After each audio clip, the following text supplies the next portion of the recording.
ఉమ్మడి రాజధాని గడువు పూర్తయిపోయిందని ఏపీకి కేటాయించిన భవనాలను తిరిగి స్వాధీనం చేసుకోవాలని డిమాండ్ చేశారు మాజీ మంత్రి శ్రీనివాస్ గౌడ్. రాష్ట్ర విభజన అంశాలు కొన్ని ఇప్పటికీ పరిష్కారం కాలేదని, 30 సంస్థల సమస్యలు ఇంకా కొలిక్కి రాలేదని ఆయన చెప్పారు. ఇప్పటికైనా శాశ్వత సమస్యల పరిష్కారంపై రేవంత్ సర్కార్ దృష్టి పెట్టాలని మాజీ మంత్రి శ్రీనివాస్ గౌడ్ సూచించారు. తిరుమల అభివృద్ధిలో తెలంగాణ భాగస్వామ్యం ఉందని, ఈ రాష్ట్రానికి తిరుమలలో భూమి కేటాయించాల్సిన అవసరం ఉందన్నారు. విడిపోయిన రెండు రాష్ట్రాలు కూడా కలిసిమెలిసి అభివృద్ధి చేసుకోవాలా. హైదరాబాద్లో ఉన్నటువంటి ప్రతి ఒక్కరు కూడా ఎలాంటి ఇబ్బందులు లేకుండా మేము చూసుకుంటామని చెప్పి గత 10 సంవత్సరాల్లో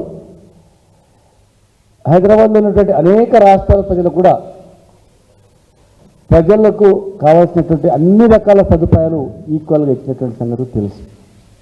పోతే రాష్ట్రం ఏర్పాటైన తర్వాత కొన్ని అంశాలు ఇంకా పరిష్కారం కాని అంశాలు, ఉమ్మడి రాజధానిగా 10 సంవత్సరాలు ఉండాలి, కొత్త రాష్ట్రం వాళ్ళు అక్కడ ఎట్లా పని చేసుకుంటారు, ఈ 10 సంవత్సరాల్లో మిగతా సమస్యలు పరిష్కారం చేసుకోండి, ఉమ్మడి రాజధానిలో కార్యాలయాలు మీరు ఉండండి, ప్లస్ అనేక రకాల సంస్థలు కార్పొరేషన్స్ అవన్నీ విభజన చేయాలని చెప్పి మరి అనేక కమిటీ కూడా వేయడం జరిగింది. యాక్చువల్గా 10 సంవత్సరాల లోపే అన్ని పరిష్కారం కావాలా. ఒక ఉమ్మడి రాజధాని బిల్డింగ్ తప్ప, ఆ బిల్డింగ్ వాళ్ళ అవసరాల గురించి ఇచ్చిన బిల్డింగ్ తప్ప మిగతా అంశాలన్నీ పరిష్కారం కావాలి.